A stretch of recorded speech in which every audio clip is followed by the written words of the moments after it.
is Daniela with Bestie Life, and today I get to talk to Yaffi Lvova of Baby Bloom Nutrition. She is a mom, wife, registered dietitian and nutritionist, as well as shares her vulnerable story of infertility, how she finds happiness and bliss in her everyday. So thanks so much for joining us today.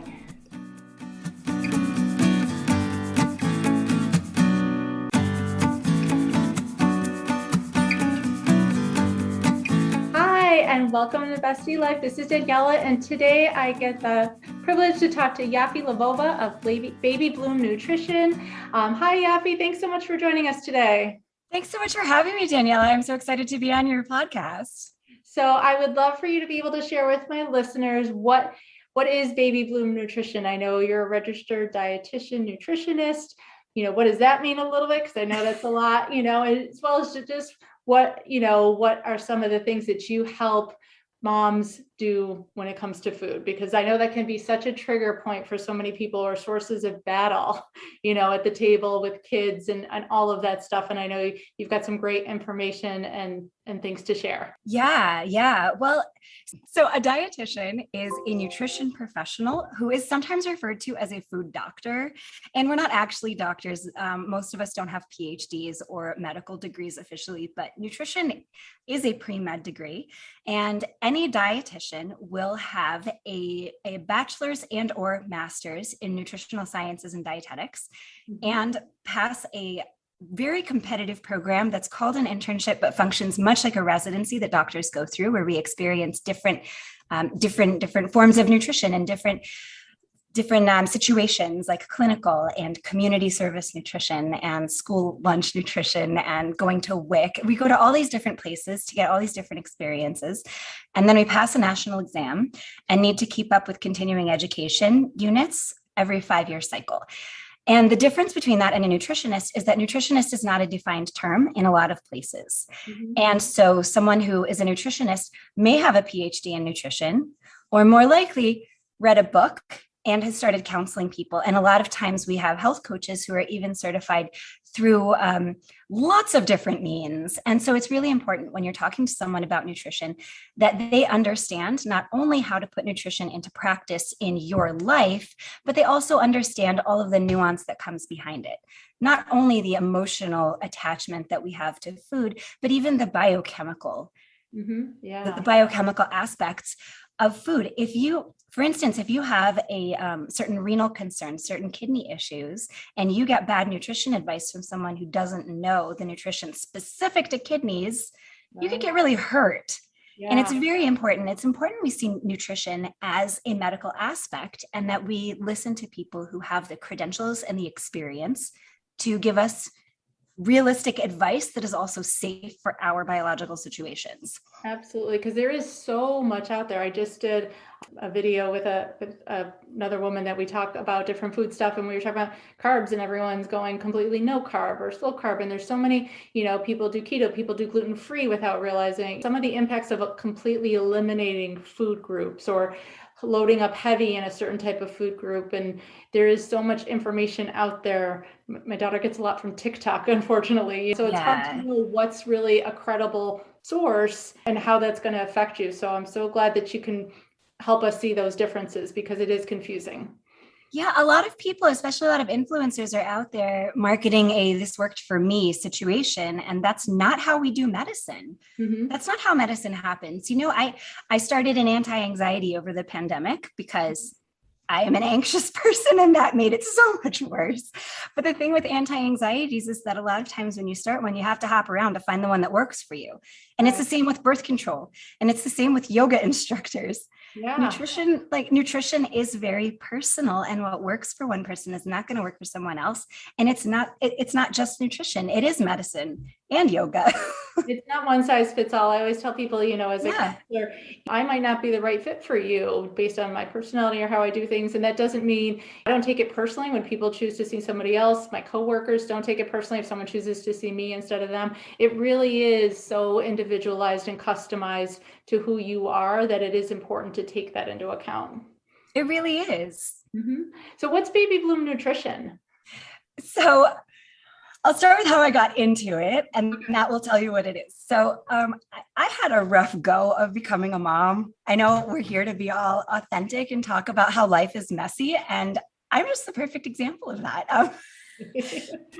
When we first got married, my husband wanted to have kids right away, and I told him, give me 5 years. Well, that 5 years turned into 9 after a 4-year infertility battle. And that was painful. And of course, you look into all the nutrition stuff, because in our world, food is the cause and the cure of everything. So there was obviously some food that was making me infertile, and therefore there would be some food that would make me pregnant, right? And that's the thing, is that a lot of people take that idea and run with it, and that's not really a thing. That's why right. That's why I go against the whole food is medicine thing. I'm a bit on both sides of the fence with that, but when we try to use food to replace, I don't know, a reproductive endocrinologist, that's not going to work so well. There are lots of different reasons why someone could experience infertility. Some of them are nutrition related, but most are more complex than that. It's not just like, oh, you ate corn, you're not going to get pregnant now. That's, right. And by the way, corn is delicious and nutritious.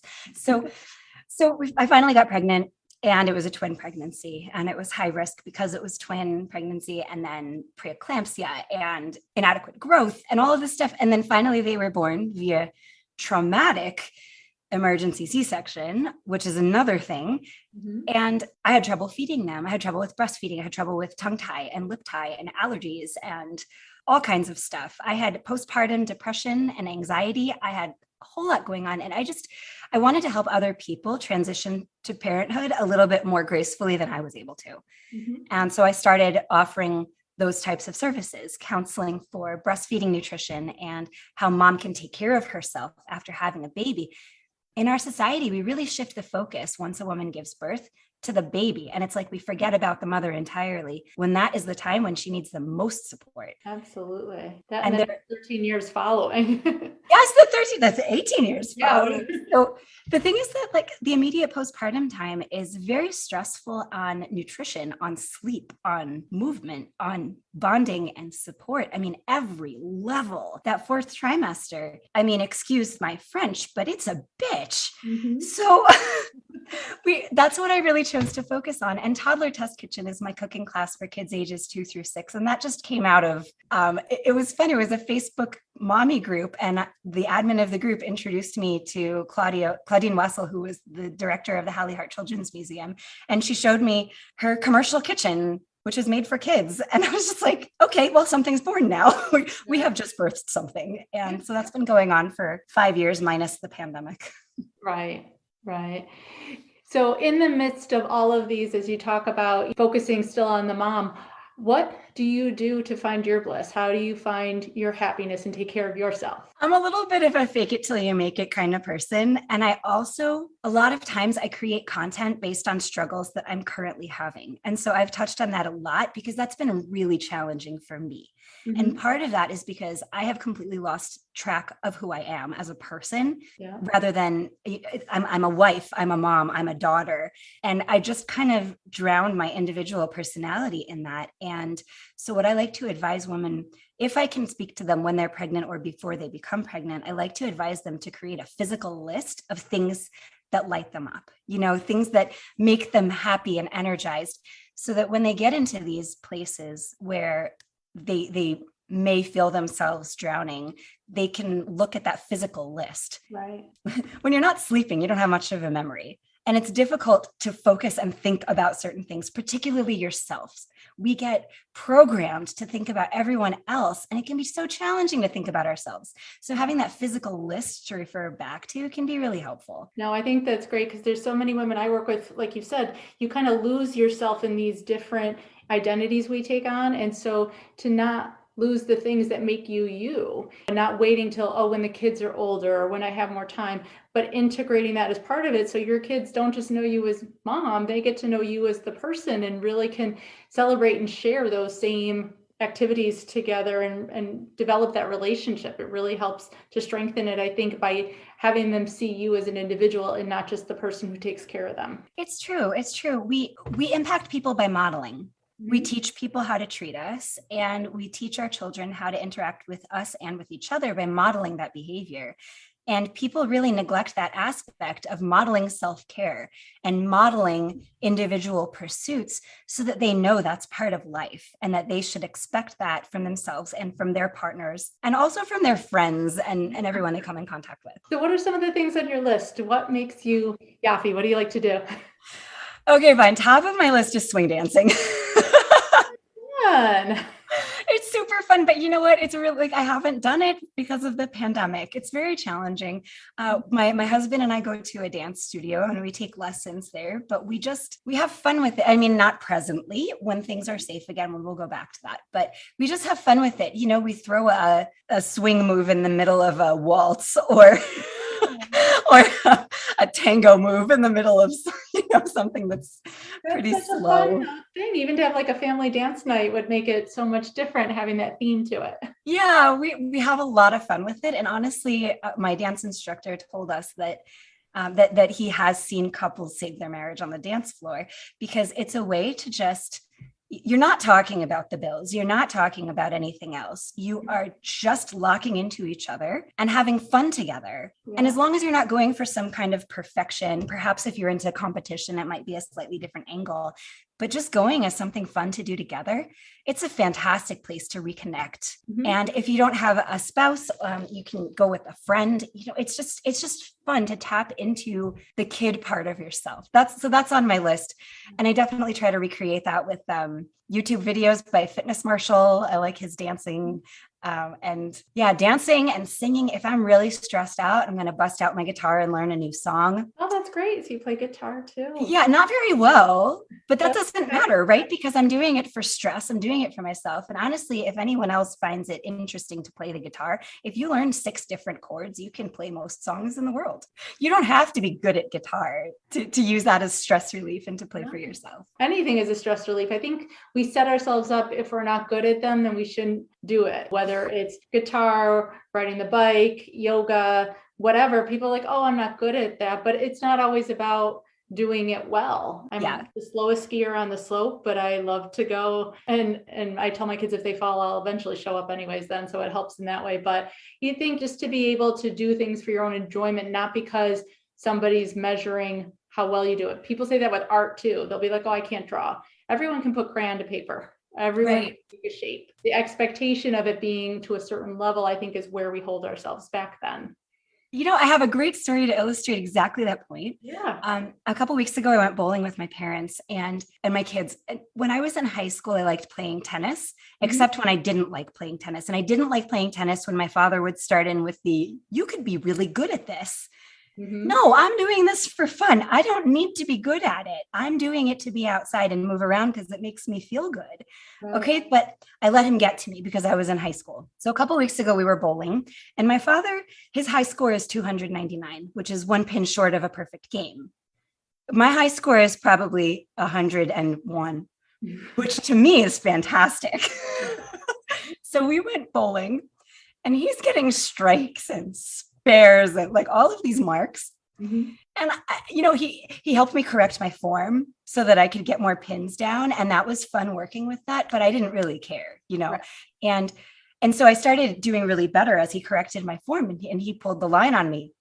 You could be really good at this. You know what? I've been counseling people in how to work from their own internal perspective as opposed to listening to other people.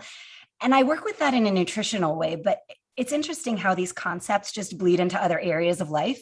Mm-hmm. So I looked at him with a big smile on my face and I said, Dad, I am good at this. Look how big my smile is. That's how you know. And then I continued to say, I am so sorry you missed out on so many turns because you kept getting strikes. I had so many more turns than you. Yeah. I had so much more fun. Maybe next time you'll hit maybe fewer pins so you can have more fun. That is a fantastic way to look at it. I love turning it into a get to. You got to have so many more. You got to have 20 balls. Right. I had more turns. I had more fun. Should have seen his face. He was like, Because you judge your life by the numbers, by the scores, by the number in your bank account, by your clicks and likes and friends. You know what? Judge your life by how big your smile is. You'll be happier. I love that quote. I'm going to have to definitely put that one down because that is just a great measure and nobody can take that from you. And you know what? I like bowling and I liked tennis. And if we put too much pressure on things, we stop liking them. And that totally applies to food. Man, all of these people who are coming out of years and years of dieting, and now they won't touch broccoli because they associate it with that period of life that was painful. And that's understandable. And they should, by all means, avoid broccoli until it sounds appealing again. But I love broccoli and I love loving broccoli. Like we can, labels really hurt us. And we are in a society that just really focuses on labels and really focuses on our size over our intellect. And our values are just totally screwed up. And I think that a lot of people, getting back to your point of trying for perfection, a lot of people are just really setting their bar so high that they feel like they're missing it all the time, when really, if they just lowered it a little bit to a point where they could balance fun and responsibility, then it's so much more achievable. And when you move the bar, you feel more confident, which helps you get higher. Right. But your expectations don't have to start off that place. Absolutely. Because, like you said earlier, you've got twins, you're running a business, you're doing all these things. And so obviously you are finding a way to have the things you like and enjoy along with the things you have to do. Are there still areas that you would say stress you out? Oh, for sure. Yeah, it took me a long time to identify my trigger points, but my trigger points in the house are the dishes, the laundry, and my journal. Okay.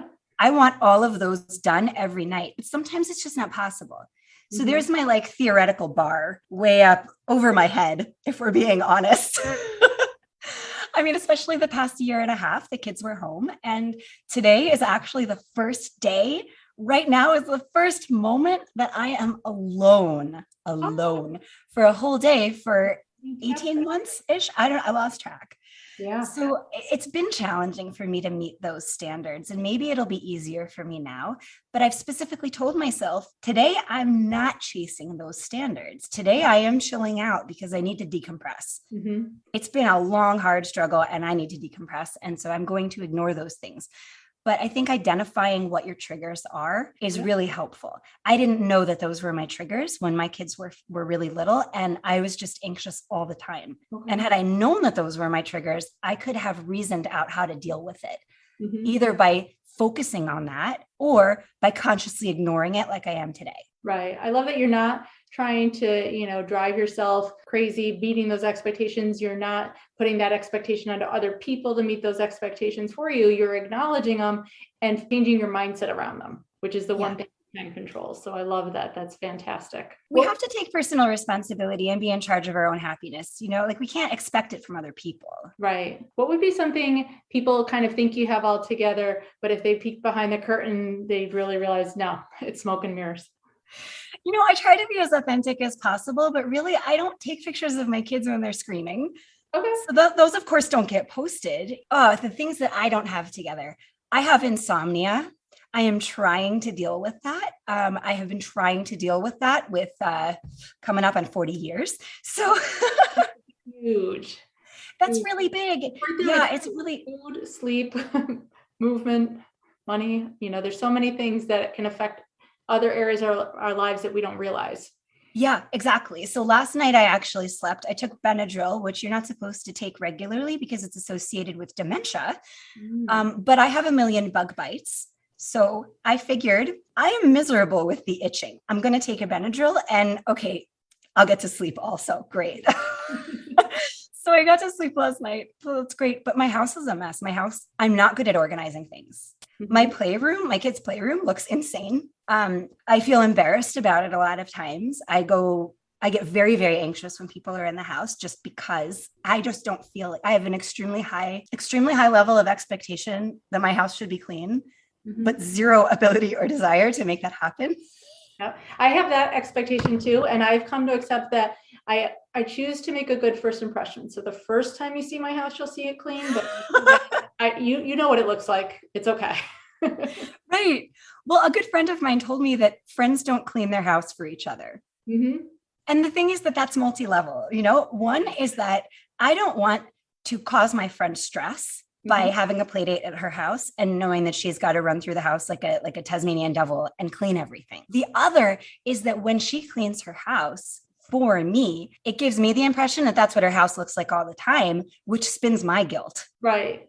So when you take that on and you say, I'm not cleaning my house for friends, then you help them too, because then they know they don't have to go nuts when you come over. You can just relax and have a good time. Absolutely. And that's why I love to talk about this, to normalize it, because we are all friends here in the community. I want to share that we're all the same. We've all got that junk drawer. We've all got stuff piled up. We've all got shoes strewn in places. And that's the thing. We're all friends. And by being real, we help get rid of the guilt of everybody else has it together except for me. Definitely. And that's why I choose in my content to bring up the fact that I'm on an antidepressant and I'm seeing a therapist and I had infertility, because the thing is that I don't know the percentages, but it's not small, people going through these struggles, but people don't talk about it. So I try to be really out there with it to try to normalize it.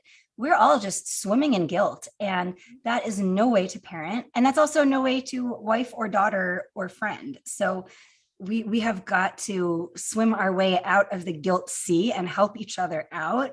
Absolutely. Dance on the seashore with our tambourines for a minute, Pull all of each other up with ourselves as well. Yeah. What would you do if you knew you couldn't fail? What's kind of like that big goal, that big dream? The first thing that came to my mind was skydive. Yeah, maybe that's a little bit literal. That's a big fail. If I couldn't fail, I would put my name out there just to be really big and known. I want people to know me so that they can have access to my reduce your guilt content, but at the same time, I'm also really scared about that, because anyone who's out in the public is really vulnerable to public criticism, and people are getting increasingly nasty. So today I say that I would do that, but maybe tomorrow I'd have a different answer. Okay. Maybe it depends on the amount of Benadryl I've had. So Yaffi actually did have a different answer the next day and took the time to record it and send it to me. So I wanted to add that in right now just to hear her other answer that came to her when it comes to what else she would do if she knew she couldn't fail. So I was just thinking about how you asked me what I would do if I knew I couldn't fail. And I like the answer that I gave, but I'd like to expand on it. It's an interesting question. The thing is that most people would consider a poor showing in an event a failure, or spending more money than you earned that month. But the thing is that failure could also relate to too much stress, or not enough time with the family, or constantly forgetting self-care. And it's a big problem that we define success and failure so narrowly, the same way we define health so narrowly. And we often ignore family and personal aspects when we look at health and when we look at success. And I wish I would have added that to my answer. I also wish that I would have said initially that if I knew I couldn't fail, I would do exactly what I'm doing right now, but bigger. I am really happy with where my path has led me. I've completely ditched the idea of a business plan at this point, and I'm just playing yes day to everything. I really feel fulfilled in a career that's based in helping other people, but that also has the potential to pay back nicely. It's interesting when we talk about what would be a fulfilling career, we often think in terms of money or fulfillment, and other types of fulfillment. And I think it's important to look at all types of fulfillment. Money really isn't everything. If you're the richest person in the world, but you're depressed, then you really don't have everything, do you? So I'm really happy that my career is both fulfilling on an emotional level, as well as something that pays back financially. And of course, I hope that increases also, let's be honest. But I love that we're putting it out there now, because just even being on my podcast, you are going to have your name exposed to new people who are friendly and welcoming. But I think, to put your dream and say it is the first step in making it real. So yeah. I love that, because your message is so relatable and so powerful and just so necessary, because everyone is doing so many things to try and kind of take care of it all themselves, when we shouldn't be our own doctor. We shouldn't be our own, therapist. we should be connecting with the people that can best help us when it comes to diet and nutrition. You are definitely an expert in that area. I try to be. You know, the thing is about diet and nutrition, the more you find out, the more you find out there is to know. You know, questions just breed questions. So it sets you up for imposter syndrome, which is something I definitely have sometimes. And I'm very thankful to my professional resources for helping me, you know, fake it. But it's just, you know, as any science, the more you get into it, the more you're aware that you don't know. And I think it's good because it keeps me humble. But yeah, that imposter syndrome can be intense. It's like, just because our knowledge base is smaller than what I thought it was, doesn't mean we're not experts in what we know. Yeah. Yeah, it's true. And also I'm the expert as of this moment. And I hope that I will keep that angle. But nutrition is a progressive science. And we are finding out information that will for sure upend my entire education. And that's frustrating to know that we're heading toward that point, but it's also exciting to have that prospect of being able to treat people on that individual level like that. It's going to be a lot about genetics coming up, a lot about personal nutrition. That's where we're going. And I'm excited for that, but it is frustrating to know that the advice that I'm currently giving is the best at the moment, but will be outdated. Yeah, absolutely. Things change fast. Yeah. What would you say are the 3 things you're most grateful for? Wow. You know what? I tried for a long time to have a gratefulness practice. And I think that a lot of people think of gratefulness as being grateful for the big things. I mean, it's obvious you're grateful for your health and your partner if you're in that type of romantic situation, and your children, if you have children, and your family. Those are big things, but the thing is that they're so big that it can be overwhelming to focus on your gratefulness for those things just because they're so big, you know. So I choose to focus on smaller things. Like I really appreciate that rainstorm that we had this morning that lasted 10 minutes and just gave me that internal fuzzy feeling. And I'm grateful for the chai latte that I made myself that tasted really warm and fuzzy, and that I drank it from my Gustav Klimt mug that my friend got for me in a museum, I think in Austria.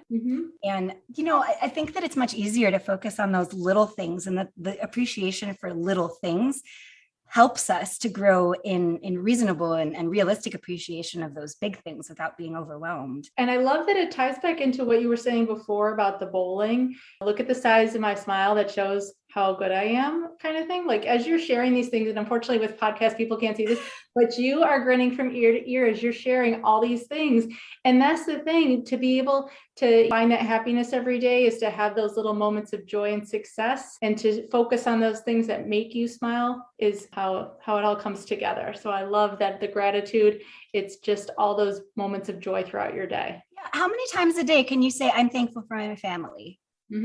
You know, it like especially when they're driving you crazy. Right, especially when they're driving you crazy. But it's kind of like saying a word over and over and over again till it loses its meaning. You know, you say, I'm thankful for my family. I'm thankful for my family. I'm thankful for my family. Okay, but it just becomes background noise after a while. But if you're looking at the little things, those little things are changing constantly. You know, the weather is changing constantly, and the types of flowers that are blooming are changing constantly. And you can appreciate each little stage of things.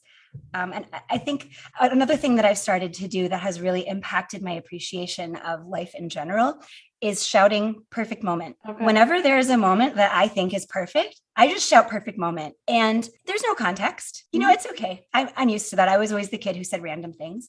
But when I'm hanging out with my kids and my husband in the backyard and we're eating watermelon, swimming in the pool, perfect moment. And I'm going to say it, and I'm going to say it so they can all hear it, so that they know I have recognized this, and maybe you can pause and recognize it too. And I don't tell them to. I just stop. I just say perfect moment and stop. My husband said it a couple of weeks ago when we were on vacation in San Diego, and I was so happy to hear him say perfect moment. You modeled mindfulness for him, and being present, and it stuck. He got it. Yeah, it did stick. And he said it, and we were with my family when he said it, which was even better. But I just think that taking time to recognize the good things that are in your life, from the breakfast to the shape of your eyebrow, you know, whatever it is, notice the pretty things. And it's, you know, it's not that you're not thankful for your family, but you are able to niche down from a business standpoint, even, you know, like to what about your family, those moments, Yeah. that feeling that you get at that moment in time is specifically what you love about it, you know? Right. So it's so much more tangible than, like you said, that broad, I'm thankful for my family versus I'm thankful for being present together in the pool, hanging out, laughing. And that's the moment. So I love that. That's fantastic. So if you want to be able to connect with Yaffi, I put her contact information in the show notes. So hopefully if you have any questions, if you want to reach out to her, please go ahead. If you found value in this episode today, please leave a 5-star review so that more women can hear this episode and we can continue to share and support each other on our journeys. Yaffi, thank you so much for joining me today. I love chatting with you and can't wait to connect again soon. Thank you, Daniela. This was wonderful. And you're doing such important work. I mean, even bringing a smile to one person every day is just changing that person's world. And you're really putting yourself out there to do that. And I appreciate you for it. Well, thank you. All right. We'll talk to everyone soon. Love you. Bye.